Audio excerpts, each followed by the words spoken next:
AB Sona കപ്പിളിന് ശേഷം മലയാളി ഇത്രയധികം ഓർത്തിട്ടുള്ള ഒരു കപ്പിളാണ്. അവർ കപ്പിളല്ല, ആക്ച്വലി അവർ കോമഡി ചെയ്യുന്ന പാർട്ട്നേഴ്സാണ്. അമലും സോനയുമാണ്. ഒരു ചിരി ഇരുചിരി ബമ്പച്ചിരി ഫെയിം അവർ രണ്ടുപേരാണ് ചേരുന്നത്. നമസ്കാരം. ഭയങ്കര രസമാണ് നിങ്ങളുടെ കോമ്പിനേഷൻ.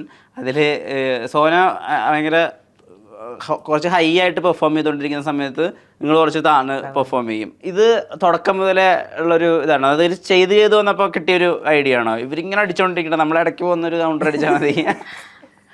അതങ്ങനെ സ്ക്രിപ്റ്റിന്റെ ഇതിലും അങ്ങനെ രീതിയിൽ അങ്ങനെ വന്നു പോകുന്നതാ. ഇവിടെ ഭയങ്കര ഹൈ ഇതിൽ നിൽക്കുമ്പോ നമ്മള് സൈഡിൽ കൂടെ വന്നിട്ട് സ്ലോ പേസിൽ ഒരു കൗണ്ടർ അടിക്കും. കുഞ്ഞി സൗണ്ടിൽ കളിക്കാൻ അറിയത്തില്ല. ഇപ്പൊ തന്നെ സൗണ്ട് അടഞ്ഞിരിക്കുക. സ്കിറ്റ് കഴിഞ്ഞിട്ട് വന്നതാ. എനിക്ക് ഇങ്ങനെ മയത്തി കളിക്കാൻ അങ്ങനെ അറിയത്തേ ഇല്ല. ഇപ്പൊ ഇന്ന് കളിച്ച സ്കിറ്റ് ഇങ്ങനെ പോണ സ്കിറ്റാന്ന് എല്ലാരും ഞെട്ടിയിരിക്കുന്നു. ഞാൻ ഒച്ചത്തി അലറി കൂവി പറയുന്ന സ്കിറ്റാണ് പൊതുവെ ഉള്ളത്.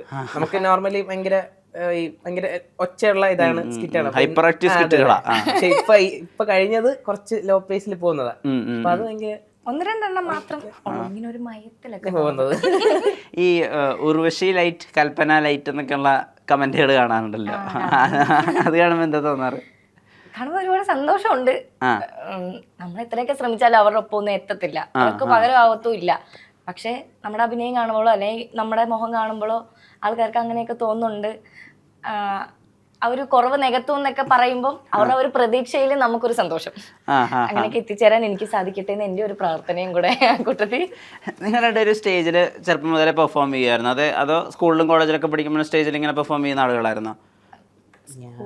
ഞാൻ കുഞ്ഞിലെ സ്കൂളിൽ പഠിക്കുന്ന ടൈമില് മറ്റേ സുരാജന്റെ ഒക്കെ സ്കിറ്റ് ഇല്ലേ, അത് ഓൺ വോയിസ് ചെയ്തിട്ടുണ്ട് ഞാൻ എന്റെ കൂട്ടുകാരനും കൂടെ. അത് ലൈവായിട്ട് ഒരെണ്ണം ചെയ്തിട്ടുണ്ട്. അല്ലാതെ വലിയ ഇതൊന്നുമില്ല. പിന്നെ പാട്ട് കോമ്പറ്റീഷൻ അങ്ങനെയൊക്കെ ഉള്ളു. സ്കിറ്റ് തോരണം മാത്രമേ പണ്ട് കുഞ്ഞിലെ ചെയ്തിട്ടുള്ളൂ. ഇതുപോലത്തെ ഇത്. പിന്നെ ഇവിടെ വന്നതിന് ശേഷമാണ് ഇങ്ങനെ. സോന ചെയ്യായിരുന്നു സ്കിറ്റ്? ഞാൻ സ്കിറ്റ് ഒരു സംസ്കൃതത്തിന്റെ നാടകം ചെയ്തിട്ടുണ്ട് പണ്ട് സ്കൂളിൽ. ഒരെണ്ണം അവിടെ നിർത്തി. അല്ലാതെ ഞാൻ വേറെ ഒന്നും അങ്ങനെ സ്കൂളിൽ നിന്ന് ചെയ്തിട്ടില്ല.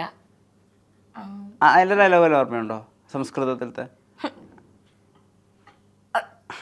അതൊക്കെ പണ്ടല്ലോ. ഇന്ന് ചെയ്ത സ്കിറ്റിന്റെ ഡയലോഗ് എനിക്ക് ഓർമ്മയില്ല. പിന്നെ ഈ വാക്കുകൾ അങ്ങോട്ടും ഇങ്ങോട്ടും തെറ്റി പോകുന്ന സാധനങ്ങളില്ലേ, അതായത് അതല്ലാന്ന് നിങ്ങൾക്ക് തെറ്റ് പറ്റുന്നതല്ല, അതിലേക്ക് നമുക്ക് കിടക്കാം. ഈ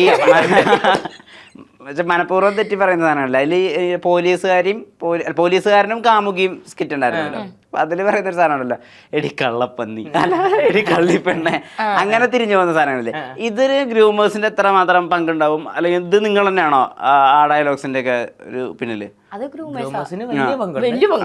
നമ്മളിരുന്ന് എഴുതുമ്പോ നമുക്ക് പറ്റുന്ന ചെറിയ ചെറിയ സാധനം പറഞ്ഞു കൊടുക്കും. അപ്പൊ അത് കൊള്ളാമെങ്കിൽ എന്നാ അതെടുത്തോ, ഗ്രൂമർ പറയും. ഇല്ലെങ്കിൽ എടാ അത് വേണ്ട, അത് പോകത്തില്ല, അടുത്തത്. മെയിൻ പങ്ക് ഗ്രൂമറിനാ. ഡയലോഗ് തെറ്റിപ്പോകുന്ന അവസരങ്ങൾ എങ്ങനെയാ? തെറ്റിപ്പോകുന്ന ടെൻഷൻ കാരണം. നമ്മള് ഇപ്പൊ നമ്മുടെ സ്കിറ്റ് നമ്മൾ ചെയ്യുന്ന സമയത്ത് എന്റേതോ നിന്റേതോന്നും ഇല്ല, നമ്മുടെ സ്കിറ്റ് എന്നേ ഉള്ളൂ. നമ്മൾ ചെയ്യുന്ന സമയത്ത് ഇവനും അതെ, ഇവനും അത് കൊളവാക്കാൻ നോക്കത്തില്ല, ഞാനും കളയാൻ നോക്കത്തില്ല എന്നുള്ളത് നമുക്ക് രണ്ടുപേർക്കും അങ്ങോട്ടും ഇങ്ങോട്ടും അറിയാം. തെറ്റിപ്പോയാൽ പോലും ടെൻഷൻ കൊണ്ടോ അല്ലെങ്കിൽ എന്തെങ്കിലും ഒരു സാഹചര്യം കൊണ്ടാണെന്ന് മനസ്സിലാക്കാൻ പറ്റും. അതുകൊണ്ട് തെറ്റിപ്പോയാലും വലിയ കുഴപ്പമില്ലല്ലോ എന്നുള്ള രീതിയിൽ പോകും. പക്ഷെ നമുക്ക് ഭയങ്കര സങ്കടമായിരിക്കും. കാരണം ചിലപ്പോ ഇപ്പം തെറ്റിപ്പോയിട്ടാണ് ചിലപ്പോ, അല്ലെങ്കിൽ തെറ്റിപ്പോയിട്ടായിരിക്കത്തില്ല, ചിലപ്പോ 15 അങ്ങനെ നമ്മളെ മൈൻഡിൽ ചിലപ്പോ അത് തെറ്റിയോണ്ടായിരിക്കുമോ, അങ്ങനെ ഒരു ഇത് കിടക്കും. അങ്ങനെ ഒരു വിഷമൊക്കെ കണ്ടിട്ടുണ്ട്. ഈ അരി പെറുക്കുന്ന സീനുകൾ ഉണ്ടാവാറുണ്ടോ? ഡയലോഗ് എത്ര പറഞ്ഞിട്ട് അങ്ങോട്ട് ശരിയാവുന്നില്ല, അങ്ങോട്ട് കിട്ടുന്നില്ല, അങ്ങനത്തെ അവസ്ഥകൾ ഉണ്ടാവാറുണ്ടോ? പ്രാക്ടീസ് വരെ കാണും, പക്ഷെ ഫ്ലോറില് ബാഹ്യം കൊണ്ട് വരാറില്ല, അത്രയും ഭയങ്കരമായിട്ട് വരാറില്ല. ചിലപ്പോ നാക്ക് കൊടുക്കും, അത്രേ ഉള്ളൂ. നാക്ക് കൊടുക്കുന്നു, അത് നമുക്ക് ടെൻഷനാ. അല്ലാതെ അത്ര അരിവറക്കുന്ന ഇത് അതായത് തലേദിവസം വരെ അങ്ങനെ ആയിരിക്കും, പ്രാക്ടീസിനും അങ്ങനെ ആയിരിക്കും. അരി പുറത്തോണ്ടിരിക്കും. അങ്ങനെ എത്ര ശ്രമിച്ചിട്ടും വീഴാത്ത ഡയലോഗുകൾ വല്ലതും ഓർമ്മയുണ്ടോ ഏതെങ്കിലും സ്കിറ്റിന്റെ? മറ്റേ പോലീസുകാരൻ്റെ അച്ഛൻ്റെ മറ്റേ വാലന്റൈൻസ് സ്കിറ്റിന്റെ നിന്റെ അച്ഛൻ. അയ്യോ അത് ഇപ്പോഴും കിട്ടുന്നില്ല. അതുകൊണ്ട് പിന്നെ മറ്റേ അഷ്ടമുടി അഗേഷൻ ഒറ്റക്കൊമ്പനെ. അയ്യോ അതെന്നതായിരുന്നു, 4 കുങ്കിയാനകൾ ഒരുമിച്ച് വലിച്ചിട്ട് പോലും അനങ്ങാത്ത അഷ്ടമുടി അഗേഷൻ ഒറ്റക്കൊമ്പനെ നിങ്ങൾ ഒറ്റ ഒറ്റ തള്ളിൽ മറിച്ചിട്ട് അതിന്റെ പുറത്ത് കയറി ഇരുന്ന് വീണ്ടും പെണ്ണുങ്ങളെ വായി നോക്കിയ മനുഷ്യനാണ് എന്നൊക്കെ പറഞ്ഞിട്ട് ഈ സാധനങ്ങളൊക്കെ ഒരു രസത്തിന് വിഷ്ണു ചേട്ടൻ ഇട്ട് തരുന്നതാ. പക്ഷെ നമ്മള് ആ കാരണം അത്രയും അത് കോഴിത്തരം, അതായത് ഭർത്താവ് കോഴിത്തരം, ആ സ്കിറ്റ് സ്പീക്ക് അത്രയും ടെറിബിൾ, അത്ര ഇതാണെന്ന് കാണിക്കാൻ വേണ്ടിട്ട്. അതിൽ തന്നെയല്ലേ ലോകത്തെ ഏറ്റവും വലിയ കോഴി നിങ്ങളാ, സോറി ലോകത്തിലെ 1-ാം നമ്പർ കോഴി, സോറി കാർത്തികേ, 2-ാം നമ്പർ കോഴിയാണ് നിങ്ങളെന്ന് പറയുന്ന സാധനം. അത് കഴിഞ്ഞിട്ട് കാർത്തിക് എന്തെങ്കിലും പറഞ്ഞായിരുന്നു? അപ്പൊ പറയുന്നതന്നെ അതൊക്കെയാ വഞ്ചി ചേച്ചി ഭയങ്കര ഇഷ്ടം. അപ്പൊ തന്നെ വഞ്ചി ചേച്ചി വസ്ത്രം കാർത്തിക് ചേട്ടൻ ഭയങ്കര ചിരിയാണ്. അല്ല, തിരിച്ച് സ്കിറ്റ് കഴിഞ്ഞിട്ട് ടണൽ വഴി പോകുമ്പോ എനിക്കിട്ടൊരെണ്ണം തന്നല്ലേ എന്ന് ചോദിച്ചിട്ടേ വിടത്തുള്ളൂ.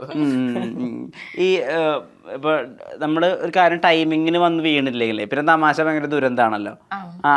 അങ്ങനത്തെ അവസ്ഥ ഇട്ടിട്ടുണ്ടോ? പിന്നെ അത് കുറവാന്ന് തോന്നുന്നു. അങ്ങനെ മീറ്റർ മാറിപ്പോയത് കുറവാ. ഒന്നേ നമ്മൾ മറന്നു പോകും, ഒറ്റ ട്രിപ്പിന് അങ്ങ് പോകത്തുള്ളൂ. അല്ലാതെ മീറ്റർ മാറിപ്പോയി വലിയുന്നത് കുറവാ. ഈ അടി ചെയ്തു വെച്ചിട്ടേ അത് വീഴാണ്ടാവുമ്പോ നമ്മൾ പിന്നെ ഓവർ ആയിട്ട് ചെയ്യൂലോ. അതായത് ഒരു സാധനം അതും വരൂല. സാധാരണ എല്ലാം ടെൻഷൻ കൊണ്ട് എങ്ങനെയെങ്കിലും അതൊന്ന് ഒപ്പിക്കാൻ നോക്കും. ടെൻഷൻ അതും വരില്ല. ചിരി വന്നില്ലെങ്കിൽ പിന്നെ ഡൗണാ. നമുക്ക് കേൾക്കാൻ പറ്റും, ഒരു അളവിനൊരു ചിരി കേൾക്കാൻ പറ്റും.